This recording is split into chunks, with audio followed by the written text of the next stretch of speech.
Welcome to Breakfast with Spaniels with Dr. Judy Morgan. This thing? Who's barking? Is George outside?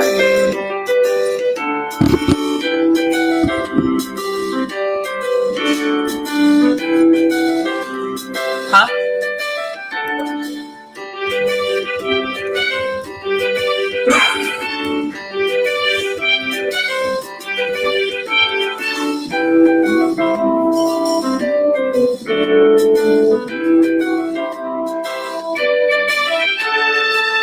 I seem to be alone.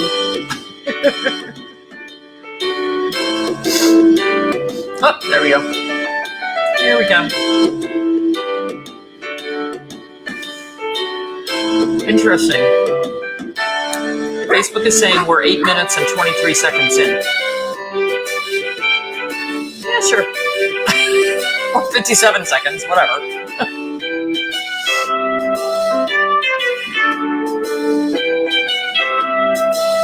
Happy Friday.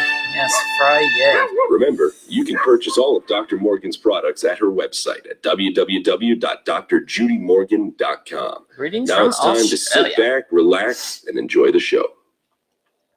Good morning, good morning, good morning, everyone. It is Friday. Yay. Normally I don't go to the office on Fridays, but we actually have to go to both offices today to get some things done. Dang on it. Busy day. It's a busy day. I had tons of stuff to do. When do I not have tons of stuff to do? Never. Okay. All right. So today's title is pre-op lab work, and I've got a few good stories, not so good stories, whatever stories to go along with it. So I had a new consultation yesterday. Great new client, great dog. And the client adopted this dog from I think it might have been a local rescue, but the dog came up from down south. So we really don't have any history on the dog. And a lot of times when these puppies come up from down south, the mama dogs haven't had, good care prior to giving birth. And so a lot of times the puppies come with lots of problems. Generally, they're loaded with worms and other parasites, fleas, ticks, you name it. We get adult dogs that are heartworm positive that come in through rescues. And so it's really, really even more important with these rescue dogs that haven't had as much care. I think it's a wonderful thing. They're particularly up in New England, they don't have as many, God bless you, as many dogs available for adoption. So they move a lot of these dogs around the country, which is a great thing to get them adopted. But unfortunately, a lot of the rescues in the South don't have the resources to do a lot of preliminary veterinary care on these animals. So they come up with a lot of problems sometimes. But this particular dog, it's 8 months old now, about that. And the owner was going to have the dog neutered and had pre-op lab work done prior to neuter, which is a really good thing and highly recommended. And the day that the dog had the lab work done was supposed to be the day of the neuter, and the lab work came back with kidney values that were very high, not normal for a young dog at all.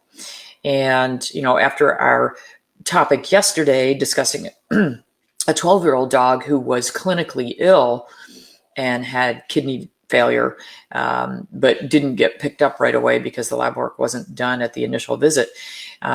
So this was a good thing that the veterinarian that she was going to did want to do pre-op lab work. And when they did it, the values came back high. So they canceled surgery and said, well, now we got to figure out why. Why does this 6 or 7 month old dog have elevated kidney values? It shouldn't. And meanwhile, the dog is bouncing around, eating normally, acting like a normal, healthy dog. So as you can imagine, everyone's a little surprised when you get those sort of lab results back on what appears to be your young, healthy dog. So they were great. They worked it up and they did an abdominal ultrasound on the dog. And what they found were cysts in the kidneys. This is a genetic problem. It's called polycystic kidney disease.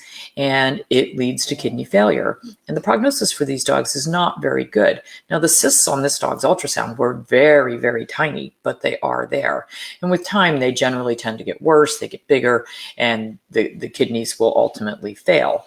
The timeline on that, she said told her anywhere from 4 to 12 months. And I said, my crystal ball doesn't work that well. I have no idea, but let's jump on board and figure out what we can do to help this dog and hopefully get a lot more time with this dog. And so the traditional veterinarian did the usual. Here, put your puppy on KD. KD is a really low protein diet. Now, this is a young dog who has not finished growing, and dog was about 50 pounds. So not finished growing, still got some growing to do. And if we restrict this dog to 8 or 9% protein during its growth phase, we're in big trouble. I mean, we can pretty much guarantee we're not going to get more than a year with this dog because everything else is going to fall apart as well. So she was great, and she's willing to cook for the dog. For those of you that have been following me for a while, you know that this is a kidney Jing deficiency, Jing. This dog stood in the wrong line when they were handing out the pieces and parts, and he got a bad set of kidneys handed to him. So we need to do everything we can to support the kidneys and support that prenatal life essence that he didn't get enough of. And he's bouncy and happy, and you would never know the dog was sick if they hadn't done the pre-op lab work. Now, if they hadn't done pre-op lab work and they went ahead and sedated this dog, put the dog under anesthesia and did the castration, it's a young dog. They maybe, some owners would have said, no, I don't want a pre-op EKG. I don't want pre-op lab work. And I don't want IV fluids or a catheter during surgery.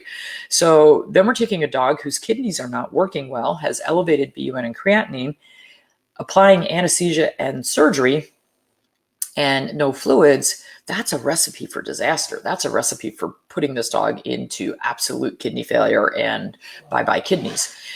So luckily, things were done correctly this time. So we've got the dog on, I gave her homemade diet recipes from the Yin and Yang Nutrition for Dogs book. And we're looking at feeding the Jing tonic diet. We're looking at feeding the kidney support diet and the kidney failure diet ultimately, which the dog is still great. So we don't have to worry about really restricting things. We added supplements to make the home cooked diets balanced. We went with the RX K9 Minerals and K9 Essentials. And what else did I put this dog on? Oh, herbs. I put it on Epimedium, with herb for Jing deficiency. That's the one that I use I had a boxer a while ago who had 0 sperm count. We put him on Epimedium and sperm counts through the roof. So it works really well at helping to replace that. Another interesting thing with this dog is it had a wart on its lower lip. And we do see young dogs with warts on their tongue and lips. It's like little kids get warts because their immune system isn't working well. So I also put the dog on Wei Qi booster, which is an immune booster, so that we can get the immune system working better. We took lab work, which I'm going to the office today to see where it is compared to where it was when it was first diagnosed about a month ago.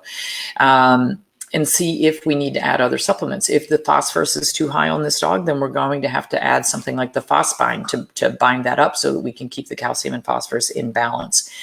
And then we'll recheck lab work about a month from now to see how we're doing with our homemade diet and see whether we need to restrict things, whether we need to add anything to it, or potentially do we need to add some kidney sparing herbs to this dog's regimen as well.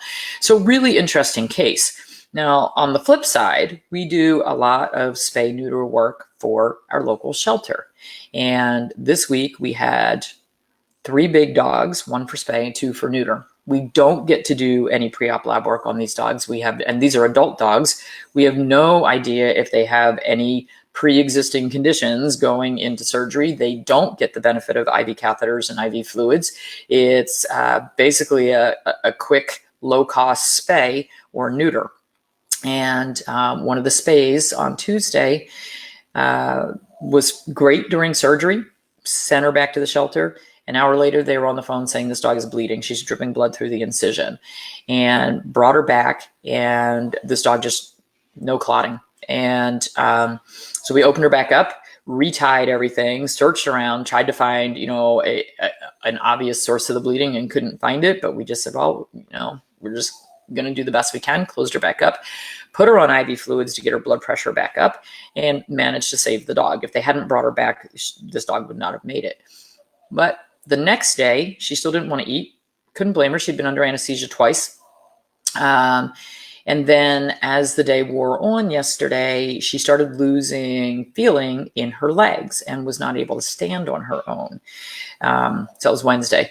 And no idea. The only thing we can think is that she either developed a disc problem coincidentally at the same time, or she threw a blood clot somewhere along her spinal cord, which I think is more likely. So now we've got this poor dog, very sweet dog, that we are working very, very hard to save this dog.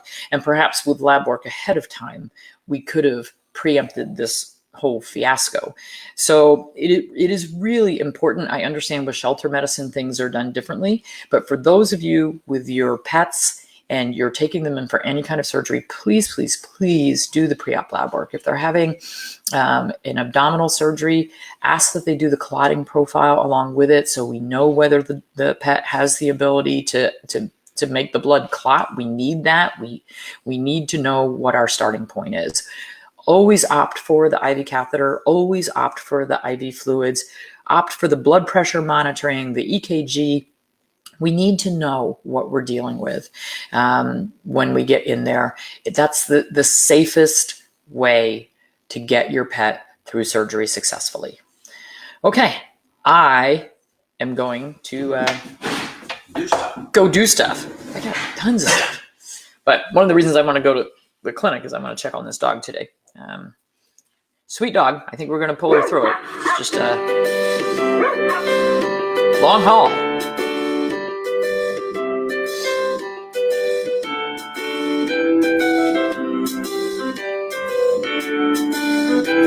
Yep, every year physical.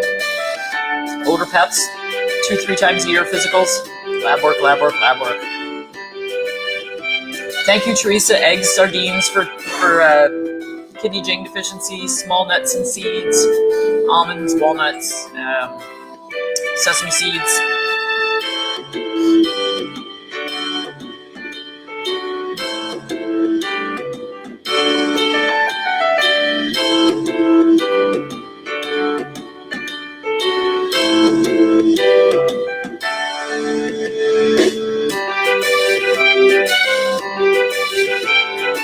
I have put Sard's dogs under anesthesia, Carrie.